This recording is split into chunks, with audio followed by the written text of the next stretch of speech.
Dan pasca bermunculan para mantan pasien yang mengaku telah ditipu oleh UGB, tiba-tiba saja tempat yang dijadikan sebagai padepokan UGB selama ini terlihat sepi dan kosong. Ada apa dengan tempat praktek pengobatan UGB yang telah dikosongkan? Benarkah semua karyawan UGB pun menghilang bak ditelan bumi? Sejak kapan sebenarnya rumah yang selama ini dijadikan UGB sebagai tempat praktek pengobatannya itu dikosongkan? Dan setelah ditelusuri, ternyata padepokan yang selama ini dijadikan sebagai tempat praktek pengobatan UGB bukanlah milik UGB, melainkan hanya disewa. Benarkah masa sewa rumah yang sudah habis atau memang ada kaitannya dengan masalah yang sedang dihadapi UGB? Mengapa rumah yang dijadikan tempat untuk pengobatan itu sudah ditinggalkan UGB? Ya, saya tegaskan kembali ya bahwa itu bukan milik Ustadz Guntur. Itu bukan milik Ustadz Guntur, sekali lagi itu adalah milik klien saya gitu. Yang mana Ustadz Guntur dulunya adalah menyewa selama kurang lebih 4 tahun. Kemudian jatuh tempo sekitar awal Februari, beliau sudah habis masa sewanya. Kurang lebih awal Februari ya. Awal Februari, tanggal 1 Februari. Iya. Tapi barang-barang semuanya masih sudah mulai dikosongkan, sudah diserah terimakan gitu kan. Serah terima itu sekitar tanggal 10 tuh. Iya, tanggal 10 sampai tanggal 15 beliau sudah mengosongkan. Ya sebenarnya dari 6 bulan yang lalu sih sudah sudah dikonfirmasi dari klien saya itu tidak boleh diperpanjang. Ya memang banyak desas-desus isu yang berkembang seperti itu gitu kan.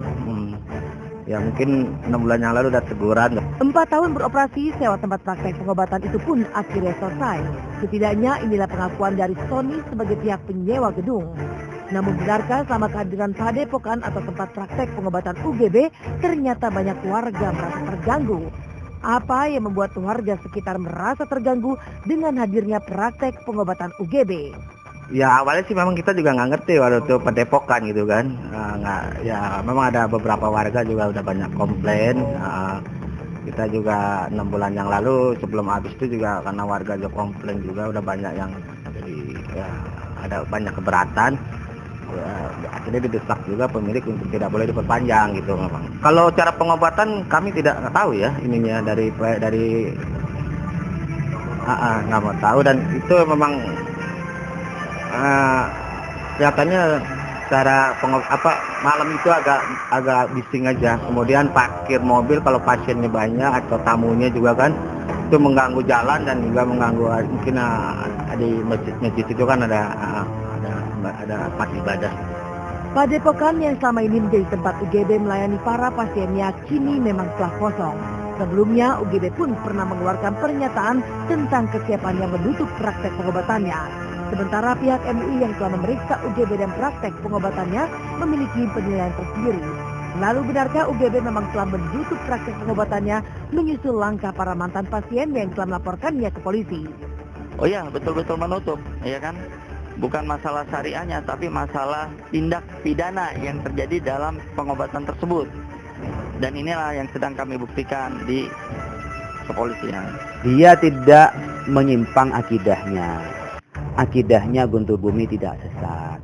Tapi Guntur Bumi melakukan sesuatu yang melanggar syariah, yaitu melakukan hal yang haram. Di mana? Karena dia mencampur adukan antara sedekah zakat.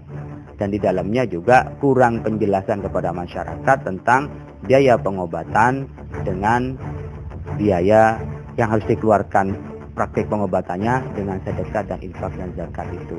Saya nggak pernah puas. Saya akan puas bersyukur kalau memang dia sudah hentikan.